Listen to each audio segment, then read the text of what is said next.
2024 6 अक्टूबर की वह सुबह जब गांव के सभी लोग अपने अपने रोजमर्रा के कामों में लगे हुए थे कि तभी एक खेत में एक महिला की लाश पड़ी हुई मिली।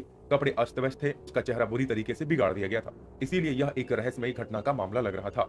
लेकिन जो कहानी इसके पीछे छुपी हुई थी वो कहीं ज्यादा डरावनी और दिल दहला देने वाली थी। लेकिन सच बताऊं तो यह केस जो आपके साथ अब शेयर करने जा रहा हूं यह बहुत ही ज्यादा अनोखा है। शायद आज तक आपने ऐसा केस ना सुना हो। वैसे मैं दावे के साथ कह सकता हूं, बाकी यह घटना अभी रिसेंट में ही सामने आई है। बाकी इस मामले में केवल हत्या ही नहीं हुई थी, बल्कि यह एक ऐसी घटना थी जिसमें धोखा, षड्यंत्र और विश्वासघात की प्रकाष्ठा देखने को मिली। इस घटना ने सवाल खड़ा किया कि एक मां आखिर क्यों अपने परिवार के खिलाफ साजिश रच रही थी। इस घटना के केंद्र में थी अलका, एक 32 वर्षीय महिला जिसकी हत्या खुद उसी की योजना में उलझकर हो जाती है, यानी कि नहले पर दहला। यह कहानी एक सबक है जो हमें सिखाती है कि कैसे लालच और धोखे से भरी जिंदगी और हवस किसी को भी तबाह कर सकती है। लेकिन इस साजिश की पूरी कहानी और सच्चाई क्या है और कैसे पुलिस इस मामले को सुलझा पाती है, आइए हम इस रहस्यमयी कहानी को विस्तार से जानने की। एटा जिले का जसरतपुर का एक गांव जहां यह घटना घटी, एक छोटा सा और शांतिपूर्ण स्थान। गांव के लोगों की जिंदगी सामान्य थी, लेकिन अलका की कहानी बिल्कुल अलग थी। अलका जो अपने पति रमाकांत और 2 बेटियों के साथ रह रही थी, उसकी जिंदगी बाहर से देखने पर तो बिल्कुल सामान्य लगती थी, लेकिन उसके अंदर एक अजीब सा तूफान चलता रहता था। अलका का संबंध सुभाष नाम के व्यक्ति से था, जो भी हाल ही में दुष्कर्म करने के मामले में 10 साल की जेल की सजा काटकर बाहर आया ही था। और ये रिश्ता उनका अलका के साथ शादी से पहले का था। और जब सुभाष जेल से रिहा हुआ तो वह सीधे अलका के पास पहुंचा। अलका ने भी उसे अपने जीवन में वापस आने दिया, लेकिन इस बार स्थिति बहुत ही अलग थी। अब अलका की शादीशुदा जिंदगी थी और उसकी 2 बेटियां भी थी। इसके बावजूद सुभाष ने उसका साथ नहीं छोड़ा और उसके रिश्ते में फिर से चला गया और वो रिश्ता फिर से गहराता चला गया। इधर अलका की बड़ी बेटी जो केवल 16 साल की थी, अपने तरीके से जिंदगी को जी रही थी। वह गांव के कुछ लड़कों के साथ बातचीत किया करती थी और यह बात धीरे धीरे गांव वालों में फैलने लगी। अलका की बेटी उनके साथ एक बार लापता हो गई थी और इस गुस्से में उसने उन दोनों लड़कों के ऊपर दुष्कर्म करने का मामला भी दर्ज करवा दिया था। लेकिन इसके बावजूद भी उसकी बेटी ने इस मामले को ज्यादा गंभीरता से नहीं लिया और वो लड़कों से बातचीत करती रही। अलका यानी कि उसकी मां के लिए यह एक शर्मिंदगी भरी बात थी। उसकी मां ने अपनी बेटी को समझाया, जब नहीं समझी तो उसका फोन छीनकर उसे अपने मायके भिजवा दिया, यानी कि उसके ननिहाल, ताकि वहां जाकर सब कुछ सही हो जाएगा, बातें रुक जाएंगी। लेकिन वहां भी स्थिति बिगड़ती चली गई, क्योंकि वह लड़की अब आदत से मजबूर हो चुकी थी। इसीलिए अलका के मायके वाले उसे फोन करके ताने मारते हैं कि उसकी बेटी की वजह से वहां पे उनकी बदनामी हो रही है, उनका नाक कट जाएगा, इसे यहाँ से लेकर चले जाओ। इन हालातों से परेशान होकर अब अलका ने एक खतरनाक योजना बनाई। उसने सुभाष से कहा कि उसकी बेटी अब उसके लिए एक समस्या बनती जा रही है और इसका बस एक ही हल है कि उसे अब खत्म करना होगा। और उसके लिए सुभाष को 50,000 रुपए देने का वादा भी किया। सबसे पहले तो अब आप कैरेक्टर को याद कर लो, नहीं तो आगे आप कहानी में उलझते चले जाओगे कि आखिरकार कौन कैरेक्टर अपना क्या रोल निभा रहा है। अलका एक महिला है जिसकी उम्र 32 साल है, उसकी 2 बेटियां हैं, एक 16 साल की है जिसकी इस कहानी में बात हो रही है। अलका का पुराना प्रेमी है सुभाष। अब इन तीनों किरदारों के ऊपर ही पूरी कहानी घूमती है और यहाँ से साजिश की शुरुआत होती है। अलका और सुभाष और अलका की बेटी जब वे कोर्ट में सुनवाई करने के बाद घर को लौट रहे थे, तो अलका ने अपनी बेटी को कोर्ट में पेश करने के बाद सुभाष के साथ अकेले ही घर भेज दिया। प्लान के मुताबिक सुभाष को रास्ते में ही उसकी बेटी का निपटारा करना था। बाकी वह कोर्ट में पेशी लगा करके इसलिए आ रहे थे क्योंकि उसकी मां ने उन दोनों लड़कों के खिलाफ मुकदमा दर्ज करवा रखा था, जो कि उसकी बेटी को बहला फुसला करके लेके भाग गए थे। लेकिन इस कहानी में एक और बड़ा मोड़ आता है, और वह मोड़ तब आता है जब उसकी बेटी को यह पता चलता है कि उसकी मां ने उसे खत्म करने का प्लान बनाया। जब उसकी बेटी को उसके मां के द्वारा बनाए गए उसके प्लान के बारे में पता चला कि अब उसकी मां ने उसे निपटा देने का पूरा प्लान बना लिया है, तो अब उसकी बेटी ने कुछ ऐसा किया कि बाजी पूरी तरीके से पलट गई, जिसमें उसकी मां खुद फंस कर रह गई। अब ऐसा क्या हुआ था, कैसे हुआ था, ये तो हमें आगे की इन्वेस्टिगेशन में ही पता चलने वाला है। और अब आता है वह दिन, यानी कि 6 अक्टूबर की वह सुबह, जब कुछ ग्रामीण लोग अपने खेतों में काम कर रहे थे, तो उन्होंने उस महिला का शव वहां खेत में देखा। अब वो महिला उल्टी पड़ी हुई थी, उसके कपड़े भी अस्त व्यस्त थे और वो काफी गंभीर हालत में पाई गई थी। अब सबको देखने के बाद गांव में अफरा तफरी मच गई। किसी को कुछ समझ में नहीं आ रहा था। तुरंत पुलिस को सूचित करके फिर बुलाया गया। पुलिस मौके पर पहुंची और क्राइम सीन को लॉक कर दिया गया, जिसके बाद फॉरेंसिक टीम और डॉग स्क्वाड की टीम को भी बुला लिया गया, जिसके बाद थोड़ी इन्वेस्टिगेशन चल रही होती है। लेकिन यहाँ पर किसी को कुछ समझ में नहीं आ रहा होता है कि आखिरकार वो महिला है कौन, क्योंकि उसके नैन नक्शे बुरी तरीके से बिगाड़ दिए गए थे। अब उसके बाद उसे पोस्टमार्टम हाउस में लेके जाया जाता है, जिसके बाद एक रमाकांत यानी कि जो उसका पति होता है वही पोस्टमार्टम हाउस में जाकर के अपनी पत्नी की पहचान करता है तो सभी लोग दंग रह जाते हैं, क्योंकि वह अलका ही थी जो पिछले कई दिनों से लापता हो चुकी थी। अब अलका के साथ जो भी कुछ हुआ था, जैसे भी हुआ था, वो काफी भयानक तरीके से हुआ था। उसके सिर पे काफी भारी वस्तु से वार किया गया था। उसके चेहरे को डिस्ट्रॉय करने के लिए, मतलब थोड़ा पहचान ना आ पाए, इसीलिए उसके साथ जो खेत में कंकड़ी पत्थर होते हैं उसका इस्तेमाल करके उसके नए नक्शे को बिगाड़ दिया गया था। पुलिस ने फिर सबके आसपास की जगहों की अच्छे से जांच शुरू की और उन्होंने वहां से कुछ महत्वपूर्ण सुराग भी जुटाए, जिनमें से उसका मोबाइल टुकड़ों में बरामद हुआ। अब सवाल यह था कि इस घटना के पीछे कौन हो सकता है। पुलिस ने फिर जांच को गहराई से और तेजी से करना शुरू कर दिया।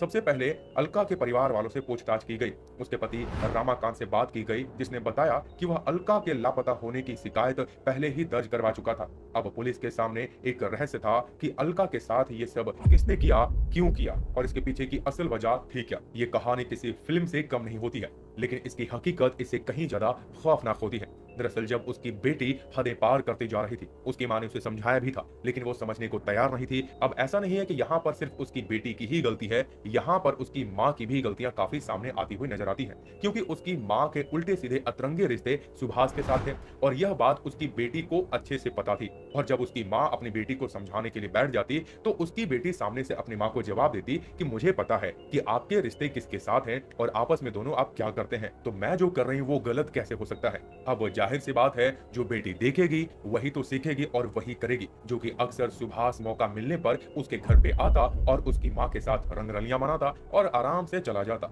जो कि ये बातें उसकी बेटी से छुपी नहीं रही थी। अब जैसा कि अलका के कहने पर सुभाष ने अलका के साथ मिलकर के उसे निपटाने की पूरी योजना बना ली थी, क्योंकि उसे 50,000 रुपए जो मिलने वाले थे।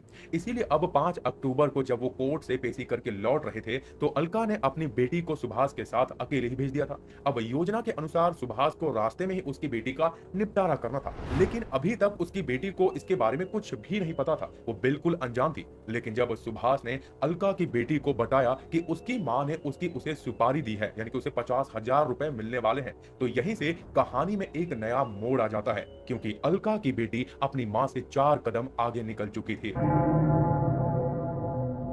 फिर जांच आगे बढ़ी, धीरे धीरे इन्वेस्टिगेशन आगे बढ़ती चली गई और तब जाकर के अलका और सुभाष का प्रेम संबंध सामने आ जाता है और फिर बहुत ही जल्द अलका की बेटी को और सुभाष को गिरफ्तार कर लिया जाता है। और फिर पूछताछ के दौरान एक अजीब सी कहानी सामने। तो अब सुभाष ने बताया कि 5 अक्टूबर को कोर्ट से पेशी करके लौटते वक्त अलका ने उसकी बेटी को प्लानिंग के तहत मेरे साथ अकेले ही घर जाने के लिए भेज दिया था। हालांकि उस समय अलका की बेटी को उसकी प्लानिंग के बारे में कुछ भी नहीं पता था और अब रास्ते में सुनसान जगह पर, जहां झाड़ियों के आसपास कोई भी नहीं था, वहां पर सबसे पहले अलका को उसने बताया कि उसकी मां ने उसे सुपारी दी है। अब यह बात सुनते ही उसकी बेटी अचंभे में पड़ गई, लेकिन उसने फिर जल्दी से अपना लोमड़ी वाला तेज तरार दिमाग चला लिया और उसने अपनी मां को ही जाल में फंसाने का पूरा प्लान बना लिया और तुरंत सुभाष के गले लिपट गई और उसने प्यार से कहा कि आपको 50,000 रुपए चाहिए या फिर मैं खुद। अब ये बात बस कहने भर की देरी थी। सुनसान जगह थी, आसपास झाड़ियां थी और वहां पर कोई था भी तो नहीं। इसीलिए यहाँ पर सुभाष ने और ज्यादा फायदा उठाने की सोची और सबसे पहले बिना कुछ सोचे समझे उसे उठा करके झाड़ियों में लेकर के चला गया। वहां पर उसके साथ रंगरलियां मनानी शुरू कर दी और फिर इसी समय के अंतराल में कहानी में एक बड़ा मोड़ आ गया, क्योंकि अलका की बेटी ने सुभाष को यह कह करके उकसाया कि अगर वो उसकी मां को खत्म कर दे तो वह उसके साथ इसी तरीके से रहेगी और हमेशा के लिए उसके साथ रहेगी, यानी कि उसके साथ ही भाग जाएगी। बाकी उसे अच्छे से पता था कि सुभाष के संबंध उसकी मां के साथ किस तरह से हैं, तो उसने इस बात का भी फायदा उठाया और उसने कहा कि तुम मेरी मां के चक्कर में मत पड़ो, तुम मुझ पर ध्यान दो। मेरी मां ने जो आपको करने के लिए कहा है वो मत करो, मैं जो कह रही हूं उस पर ध्यान दो, मैं आपके साथ पूरी लाइफ रहूंगी। बाकी अब आप समझ ही सकते हैं कि ऐसे सिचुएशन में इंसान गधे को भी बाप बना ही लेता है, जबकि सुभाष 38 साल का एक अधेड़ू मल का इंसान था, तो अब जान बचाने के लिए गधे को बाप तो बनाना ही था, जो कि उसने ऐसा ही किया। अब दोनों ने मिलकर यहाँ पर एक खतरनाक प्लान बनाना शुरू कर दिया था। प्लान ये था कि उसकी मां इंतजार कर रही थी कि सुभाष उसकी फोटो क्लिक करके भेजे कि उसने अपनी घटना को अंजाम दिया या फिर नहीं। तो इसीलिए यहाँ पर एक झूठ मूठ का क्राइम सीन भी तैयार किया गया, जिसमें साफ तौर पे ऐसा दिखाने की कोशिश की गई कि उसकी बेटी सच में निपट चुकी है और उसकी अलग अलग एंगल से फोटो ले करके उसकी मां को भेज दिया गया। अब लड़की की मां वो फोटो देख करके बिल्कुल ही सेटिस्फाई हो गई कि चलो सच में काम हो चुका है। जिसके बाद सुभाष ने उसकी मां से कहा कि तुम 50,000 रुपए जल्दी इंतजाम कर लो, मैं जल्द ही लेने आ जाऊंगा।